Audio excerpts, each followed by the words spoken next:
When it comes to deck boxes, many Magic the Gathering, Pokémon, Flesh and Blood, and other standard-size trading card game players ask the question, can anything beat the Ultra Pro Tower or the Ultimate Guard Boulder, the two gold standards of affordable and excellent quality acrylic deck boxes? Many seem to be trying, with companies like BCW developing their versions of these quintessential designs, both Ultra Pro and Ultimate Guard trying to create their own versions of the other's beloved box, and now even Game Genic trying to revolutionize the acrylic deck box space with their brand new Bastion deck box. But can you really push design space when what we are talking about is just, a box? Even 10 years later, the very first deck box that I ever gave, an A grade 2, remains one of my favorites. In fact, I still have that very Ultra Pro Tower from my very first deck box review, and it still works perfectly, just a few scuffs in over a decade of heavy and, let's be honest, reckless use. The tower is a high-quality acrylic design that can hold over 100 double-sleeved cards. A really comfortable compartment which allows even those who double-sleeve their blinged-out foil decks in the thickest of thick sleeves to still have a little extra room for tokens. With a detachable bottom compartment for dice and counters, the Ultra Pro Tower has been an absolute favorite of mine over the years. I honestly feel that the Ultra Pro Tower is one of the hardest designs on the market to beat. The only thing that's changed in the 10 years since I offered my very first review is the price, which back in those days you could get an Ultra Pro Satin Tower for somewhere in the vicinity of $11.99, but even for the basic models, that cost has certainly increased. The classic Satin Tower design now runs an average of $14.99, which is not a dramatic increase from the $11.99 of 10 years ago, and Ultra Pro also offers special premium colors and coats like this superlative Rainbow Tower, which costs $22.99 each, and some stores sell for a bit higher than that. But is offering premium colors and textures the only ways to build upon perfection? Is there no room for innovation here? I mean, what are you going to do? Build in a speaker so that you can play music out of your deck box? Well, Ultra Pro tried that with the Boombox Tower, but is this really innovation or just a gimmick?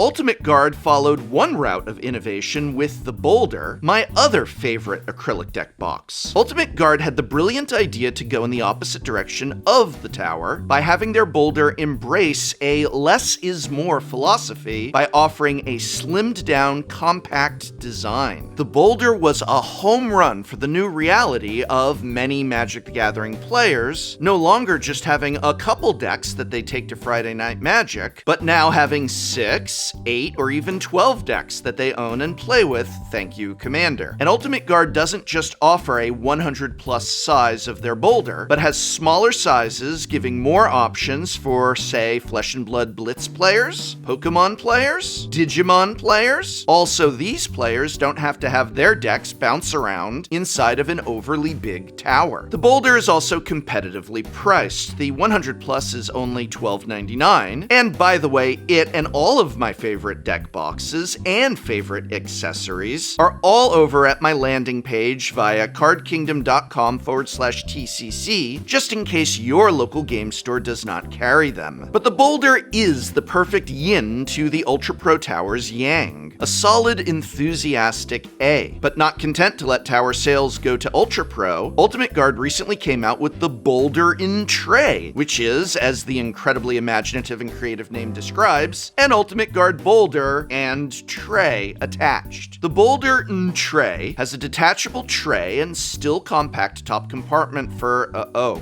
again. So this blue one is a brand new Boulder and tray that I bought for this video. I literally pulled it out of its packaging 10 seconds before I hit record here and then noticed the inside is, filthy. And the reason I've left this in is that this has happened to me with the Boulder and tray before. In fact, I've been seeing these issues with Ultimate Guard Boulder products more and more. I buy a lot of deck boxes to continually test them, and dang if I don't keep having to clean out a lot of dust and particles from inside my new boulders and Boulder and trays. Well, here's one I've been using and already cleaned out, and the important distinction between the Boulder in tray and the Ultra Pro Tower is that the Boulder in tray retains the same tight, compact interior of the Boulder, but that may not be a good thing. The Boulder does indeed hold 100 double-sleeve cards, but like exactly 100 double-sleeved cards. And if you've got thick foils, or double sleeve and thick sleeves, you might barely be able to fit your deck, or perhaps not even fit it at all. Here you can see my Secret Lair Angels deck, double-sleeved in Dragon Shield art sleeves, and with 50% foils. It fits, but barely? I have to squeeze it in there. Feels like maybe I shouldn't. Honestly, there's a lot of pressure on this deck, and while I can't excuse that because you're buying a Boulder for compactness, well, the Ultimate Guard Boulder in tray is not really leaning into a compact design when it's got that tray. Why would you want such a compact interior if you're going to start attaching a dice tray? Also, the Boulder in tray is not the most elegant construction. I've been buying and testing these since the first wave, and all of them have a very poor fit of components. It's a little hard to demonstrate, but basically the top part does not attach to the bottom part seamlessly. There's a seam, or the opposite of a seam, a protruding bump. I'm trying to demonstrate this here by running a card along the surface, and the card is catching on the imprecise fit. It looks ugly, you can kind of spot it when you look at them, feels bad. It's not a major problem, it still holds cards, but I really wish these things were a smooth, sleek, precision fit design. Maybe it is some of those quality control issues, maybe it's the fact that that tray is just not really compatible with the compact thesis of a Boulder. It's a few dollars more, but I would always buy an Ultra Pro tower. In the same way Ultimate Guard tried to make their own tower, Ultra Pro has also tried to make its own Boulder with the Ultra Pro Cube, which is basically just a tower with no dice compartment. The Cube is a bit bulkier, less sleek than the Boulder, but that's because it's got that larger interior. See how my Secret Lair Angels doesn't easily fit in the Boulder, but not only does it go in the Cube, but I can also put 10 single-sleeved tokens in as well. And honestly, there's still a little breathing room left over. I could probably fit a few more in, or at the very least know that my cards aren't being pressed hard. The only problem is that I've bought a lot of Ultra Pro Cubes that don't open easily. They're kind of stuck or hard to open. Some might open like a breeze, but others I can't get open at all. The more cubes I bought, the more I found there were some with an extreme, and I mean extreme, difficulty in opening, but this was inconsistent from cube to cube. For example, these cubes, which I actually keep some of my own decks in, are incredibly easy to open and still hold my cards securely, while others not so much. I went out and purchased 2 brand new sealed satin cubes for the purposes of this video and thought it might be interesting to open them right here and see if these from my local game store purchased today, well, not today, a few days ago, are going to be easy or difficult to open. Was this a bad batch, or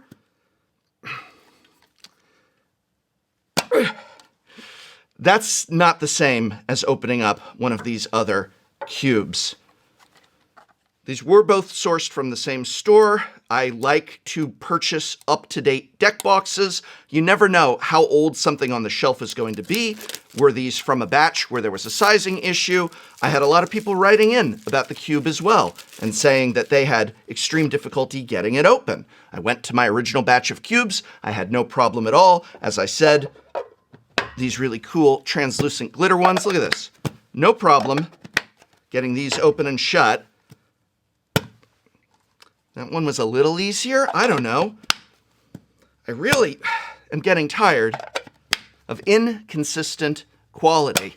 And I feel that in the same way that I'm going to say that there's no reason why I would get a Boulder and tray over an Ultra Pro tower, there's no reason that I would get an Ultra Pro cube over a Boulder, unless there was a Boulder that offered a little bit more room. Oh, wait, there is. The BCW Prism is all around excellent. Now, I already have a full review on it, which you can watch here, but in consistent purchasing and testing since that review, I have found quality to be consistent and excellence maintained. Storing perhaps just a smidge less than the Ultra Pro Tower, I can still fit my double-sleeved Angels deck in here with 10 tokens, but I kinda want them out of the sleeves. They've recently expanded into a new line of colors, and best of all, the Prism costs only $10.99, making it much more affordable than all of the competition, with an easy-to-open yet secure latch. In a lot of ways, I view the BCW Prism as the sort of refined design that the Boulder should have sought to develop. It can hold as much as an Ultra Pro Tower, but it still has that great compact design and a very easy to close and easy to open, secure top that simply is not going to come undone no matter how you shake it. And I really like these new color designs as well. The Prism has started replacing a lot of Boulders in my personal collection, especially since it has that extra room that the Boulder lacks, but is an easier open than the Ultra Pro Cube. There we go! Solid, enthusiastic A. So is that it? Is there really nowhere to go in terms of actual innovation? Are we stuck with just a box that may or may not have a tray, and that may or may not open easily, and that may or may not hold a thick-sleeved deck plus some tokens? I did truly think there was nowhere for this design space to go, until I lay hands on the Gamegenic Bastion, made from beautiful, flawless acrylic in a variety of colors. Both bright and dark, the Bastion is not just copying the competition, it's refining it.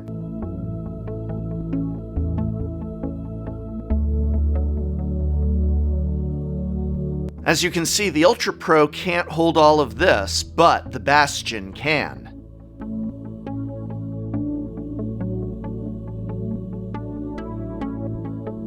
Designed to hold over 100 double-sleeved cards, not just in thick sleeves, but also in thick inner sleeves if that's your jam, the two components of the Bastion fit perfectly together to create a secure locking mechanism that is simultaneously always easy to open. The clever design of a snap-open mechanic blew me away. So you never have to pull apart or push together a Bastion. You're never trying to wiggle it open and hoping it comes off. You just glide the lower piece into the top piece at the corner, there is a precision fit, and it clicks closed and stays closed until you want to open it. And when you do, it opens with perfect ease. The Bastion is also a brilliant design of that exterior space, with one end of it serving as a perfect picture window so that you can see your commander or another face card. And of course, it fits perfectly in things like the Gamegenic Dungeon. But the Bastion was also designed with an interior that can accommodate things such as the new Gamegenic slide card cases. If you haven't seen these yet, here's yet another innovation. These high-clarity UV protection cases slide open and snap lock shut, allowing you to put your prized cards, such as your commander or any altar, inside of a protective case, whether you want it in there unsleeved or in an inner sleeve. But not only are these cases perfect for keeping your commander in perfect condition, they slide right into the Bastion, meaning you can have your deck sleeved up, your commander in one of these cases, or both your partner commanders in these cases. I love this for my heads I win, tails you lose, double-sided partner commanders. And yeah, I can still fit my entire deck in and have room for tokens.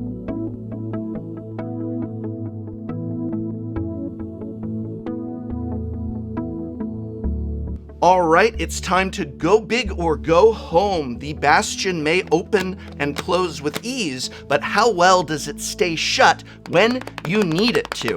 This is Secret Layer Angels, so you know it weighs a lot, and those rivets are staying in place. Let's do a big, forceful, ha!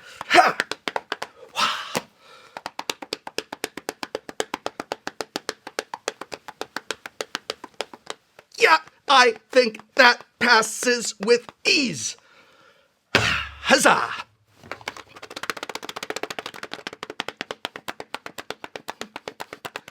I wasn't even planning on doing that. I just do it sometimes. I like to shake things up, just like I think the Bastion is shaping up. The shaking up. The deck, I just ad-libbed that. Can you tell? It stays shut. All right. Now I'm tired. Screw it.